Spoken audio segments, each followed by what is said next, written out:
makakapanayan po muna natin.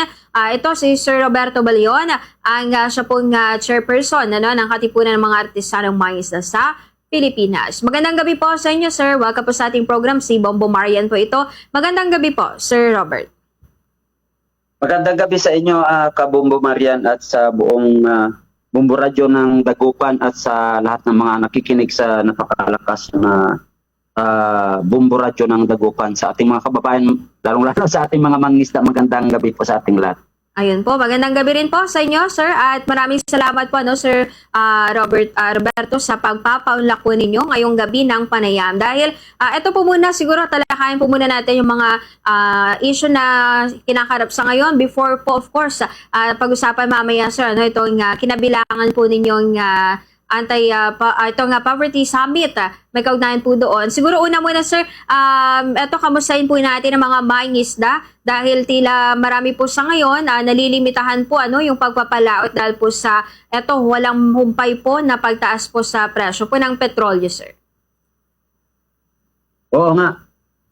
Isang malaking yan, yung dagok ngayon sa ating mga mangingisda. Alam niyo naman itong nangyayari na kaguluhan sa ibang bansa, at siyempre always naapektuhan yung ating petrolyo or gasolina, na isa sa pangunahing pangangailangan ng ating mga mangingisda, lalo na yung mga bangkang dimotor natin na gamit ay pangisda, lalo sa mga laot. At yun ngayon ang isa sa mga iniinda na punti na nga ang kanilang huli, naging limitado pa ang mga lugar na pwedeng punta ng pangisda ng ating mangingisda, at wala pa kasi siguraduhan kung minsan may huli wala, tataas pa ang petrolyo o gasolina, so mas lalong malulugi yung ating mga mangingisda sa mga ganyang usapin.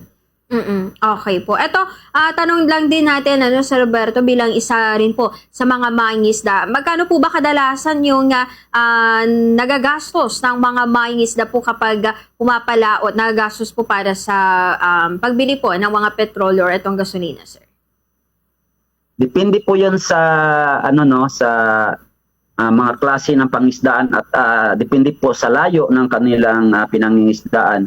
At dalawang klaseng ang ginagamit yan, yung pure na tinatawag natin na gasolina, yung premium at saka yung crudo, Sa ngayon mas maraming gumagamit ngayon ng mga krudong motor, At siyempre hindi pa rin nawala yung gasolina. Pero usually ginagamit yan na hindi bumababa sa 1,000 ang nagagastos ng ating mangingisda bago makapunta pa at makahuli ng isdang nasapat para sa kanilang kabuhayan sa araw-araw.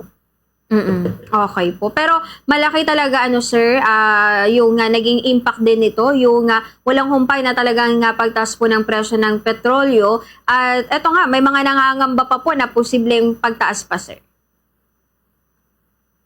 Oo nga, yun nga isa sa pinangangambahan natin, Lalong-lalo na itong mga mangingisda natin na dito sa mga open sea na ang kanilang pinangingisdaan ay mas malayo, Halimbawa dito sa mga mangingisda natin sa facing with the Pacific Ocean at dito facing sa West Philippine Sea. Maliban doon sa mga baybayin na malapit lang ang pinangingisdaan, tulad sa amin sa Mindanao, mas malapit yung pinangingisdaan namin. Pero mostly sa Luzon, Visayas at dito sa Pacific Oceans na mga regions, so mas malayo po ang lugar na kanilang pinangingisdaan. Kasi umaabot siya ng mga 20 to 30 nautical miles na mapuntaan nila ang kanilang mga payawan o mga sapyaw bago sila makahuli ng isda. Kaya malalaki talaga ang ginagastos ng gasolina dyan, papunta pa rito. At kung tataas pa yan, mas ladong mahihirapan na yung ating mga mangingisda dyan sa gasolina pa lang ay wala na, lugi na, talo na sila. Okay po. So, ibig sabihin din po ba nito, sir, ay talagang marami rin po kayo, especially sa mga nasasakupan ninyong mangingisda, yung hindi po muna pumapalaot or pansamantala po muna nangungutang po para may pangbili po ng gasolina, sir? Tama ko kayo, Kabumbo Mariam. Usually, yun talaga ang traditional o kulturan ng ating mangingisda noong mga dekada 90, na bago sila magpalaot ay nangungutang na sila kasi yung ginadala nilang maliban sa mga pagkain nila, ang pangunahin talaga dyan ay gasolina. Pinangungutang nila yan sa kanilang mga consolidator, so sa kanila ang tawag namin dyan ay mga suki, ang iba naman ang tawag nila doon ay albor, no? Mm. Yung nagpipinan sa kanila at sa pag-uwi nila, doon din nila ibibinta yung kanilang mga huli. At yun nga ang isang pinapanawagan namin na sana magkaroon ito ng solusyon na pansamantala na habang may problema kami sa mga gastusin tulad ng gasolina, ay humingi kami ng tulong sa ating pamahalaan na kung ano ang pwedeng maitulong nila dito sa ating mangingisda na sa sitwasyon niya na biglang tumaas ang mga bilihin lalo na ang gasolina at maapektuhan talaga ang kita namin sa araw-araw at lalong magpapalubog sa aming kahirapan ng mga mangingisda sa mga usaping sa gasolina pa lang.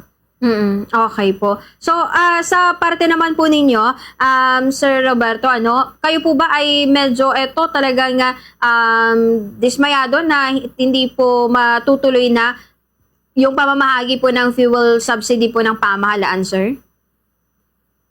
Oo nga, isa yan sa kanina isa yan sa pinag-usapan namin ng mga leader mangingisda kasi kanina ay katatapos lang ng aming National Anti-Poverty Philippine Poverty Eradication Summit at isa nga yan sa mga issue ngayon na ang pagmamahal ng gasolina at lalong-lalo na yung mga programa na subsidiyan ng gobyerno medyo maantala pa at medyo wala pang kasiguruhan kaya malaking dagok ngayon yan sa amin at mas lalong mahirapan yung ating mangingisda na makaagapay sa pang-araw-araw ng kabuhayan kasi maliban pa na may hinaharap kaming problema sa ating municipal waters at ito dagdag na naman kaya ito ngayon na talagang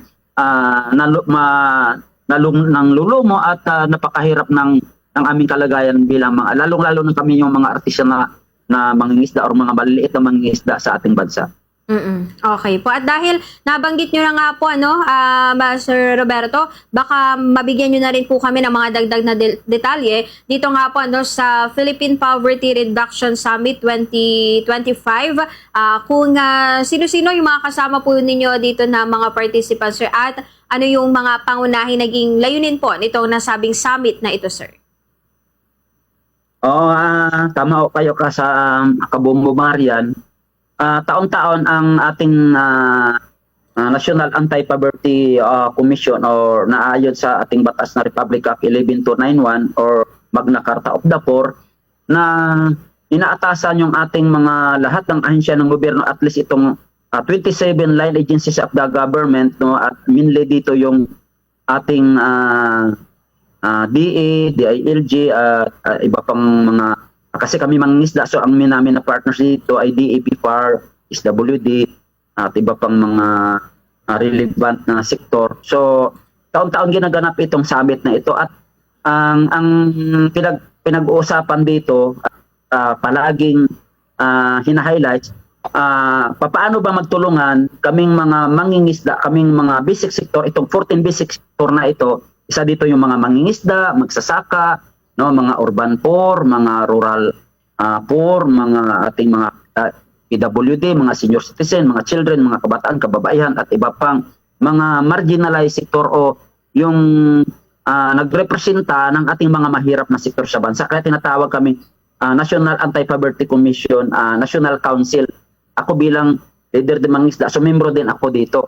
At in-highlights namin dito, ano ba ang mga tinutukoy na kahirapan sa ating bansa na nasasabi natin na mahihirap tayo sa mga anong serbisyo.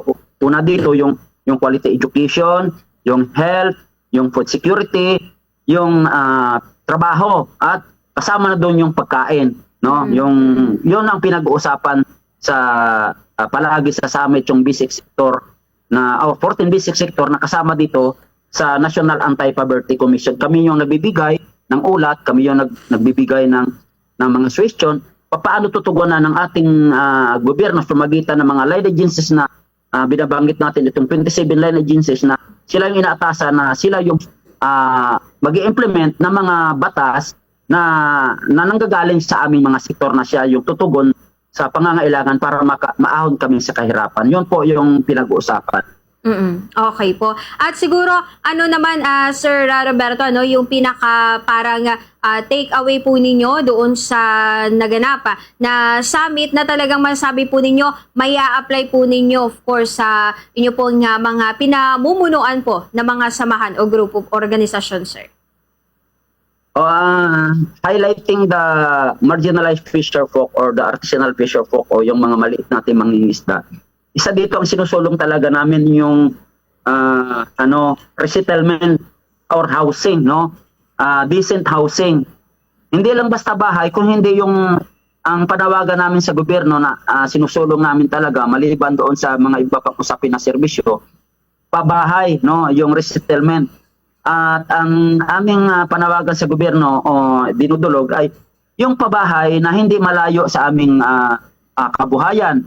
Yung pabahay na disente, yung sinasabing disente, ay may ilaw, may tubig, malapit sa mga paaralan at may mga facilities, no, na masasabi nating disente na pabahay para sa ating mga maliliit na mangingisda. Yun po ang aming panawagan at matagal na ito na usapin. At kanina sa 2 araw mula sa kahapon, ako mismo isa sa nanawagan na sana mismo ang ating Pangulo, kagalang-galang na Presidenteng Ferdinand Marcos Jr. ay mangunguna sa pag-aksyon dito. Kasi siya yung sa National Anti-Poverty Commission, ang ating Pangulo, ang Presidente ng Pilipinas, siya ang pinaka-chairman dito, siya ang chairman. At panawagan namin na siya mismo dapat may pronounce dito or may personal na mensahe at isasama niya sana sa kanyang SONA or State of the Nation address itong darating na SONA niya na ano ang pwede niyang dagli ang solusyon lalong-lalo na sa aming mangisda, lalo-lalo na sa pabahay na aming hinihiling para disinting pabahay na may dignidad para sa aming mga maliliit na mangingisda. Okay po. And speaking of etong eto sa ating government po, ano, Sir Roberto, kasi nag-start na po yung 20th Congress at nagsisipaghain na yung mga senador at mga nanalo pong mga kongresista or mga mambabatas po, ano, ng kanila pong mga priority bills. Kung kayo po ang tatanungin sa part po ng mga nasa sektor po ng mangingisda, in general din, sektor po ng agrikultura, ano po yung mga pwede po ninyo siguro na maimongkahi sa ating po mga mambabatas na ikasali din dapat sa mga priority bills na ihahain po nila for 20th Congress po, sir? Magandang tanong yan, Kabumbo Marian. Noon pa man, kasi yun talaga ang usually na ginagawa naming mga sektor, kaming mga lalong-lalo na sana naming mga mangisda, na pag may mga bagong upo o pagkatapos ng eleksyon, siyempre may mga bagong babatas, no? At kahit doon sa mga local government unit. So may mga proposals kami talaga at nilalatag ng mga batas at mga programa na ito pa sa pag-upo nila at sana ito'y tugunan nila lalong-lalo na sa aming mga hanay na mangisda kasi kami isa sa mga pinakamahirap na sektor, no.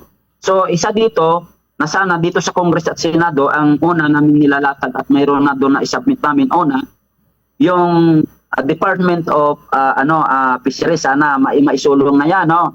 Pangalawa, itong pinaka-highlights ngayon itong National Coastal Mangrove Green Belt Bill, no? Kasi ang Pilipinas palagi tinatamaan ng malakas na bagyo at palaging nauunang or ang mga vulnerable na mga communities natin, yung mga coastal communities. So palaging tinatamaan ng malakas na hangin na alon. Pero pag may mangroves yan, at least ma-mitigate or mapahina yung magiging disaster doon. Yun ang maliban pa doon sa mga tirahan ng isda, iba pa mga marine biodiversity. Yun lang ang isa sa mga pinaka-highlight. Siyempre, kasama dito yung sabi ko kanina na mga pabahay na sana mayroon ng may latag doon. May batas na yan. So sana ay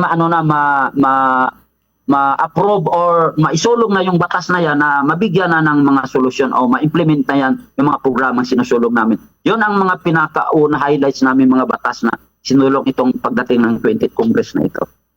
Okay po. At doon po sa mga kasalukuyan naman po Sir Robert, na mga isusulong pong batas or kumbaga para binbin po sila sa either Kamara or sa Senado, ano po yung mga naisaman po ninyo na sa ngayon mga kasalukuyang batas na sana magkaroon po ng usad on the second to third reading hanggang final reading po kung sakali, sir?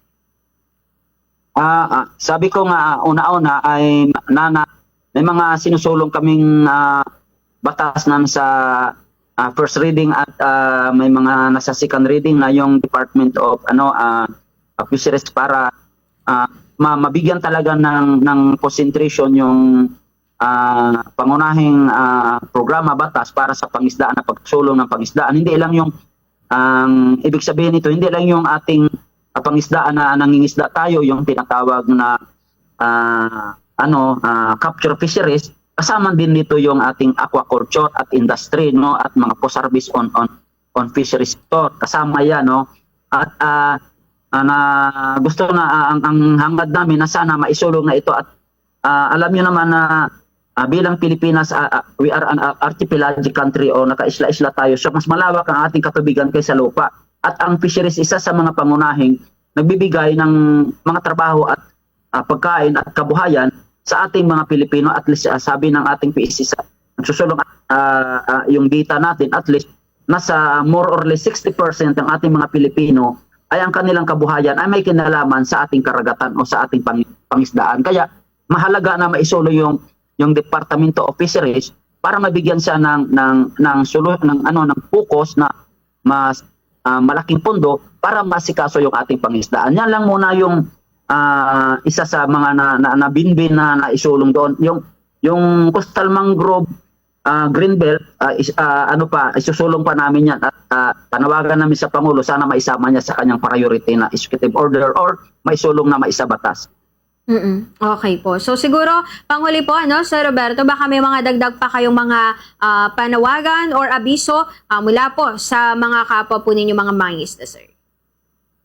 O yan po, sa ating mensahe sa ating mangingisda, yung ating panawagan, no, alam ko na ang gusto ninyong marinig palagi sa inyong leader ay, kamusta naman yung ating sinusulong na 15 kilometers of municipal waters na against doon sa first division decision ng Supreme Court sa Mercedar, no, case.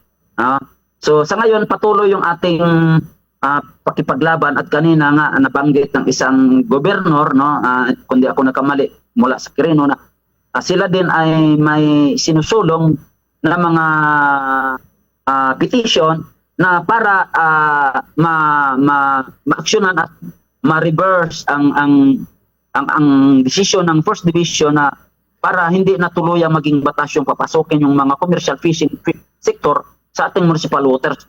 Yun ngayon ang ating mensahe na hindi natin titigilan ito at isulong pa rin natin kung ano ang sa tingin natin na makabubuti sa ating mga mangisda. At kailangan dito palagi tayong nakabantay at magkakaisa tayo, mas palakasin yung ating hanay, yung ating mga kooperatiba mangisda, mga organisasyon, siyempre sa kikipagtulungan sa ating mga ahensya ng gobyerno. Hindi tayo lalabag sa mga batas, pangpangisdaan, batas pangkapaligiran o ibig sabihin magiging law-abiding fisher folk citizen po tayo. Yun po ang ating panawagan para hindi po mahirapan din ang gobyerno sa pagsulong at pagtulong sa atin at tayo naman ay tulungan natin ang gobyerno para mapadali din ang programa na para din sa atin. Yun po ang ating panawagan. Okay po, yun po. Maraming salamat ulit, Sir Robert, sa oras po ninyo at sa pagpapaunlak nga ng panayam po sa ating programa ngayong gabi. Maraming salamat po. Maraming salamat din po sa inyo, Fish Video, Kamarian at Kabubugan at sa ating mga tagapakinig at mga kababayan. Fish Video po, magandang gabi sa lahat.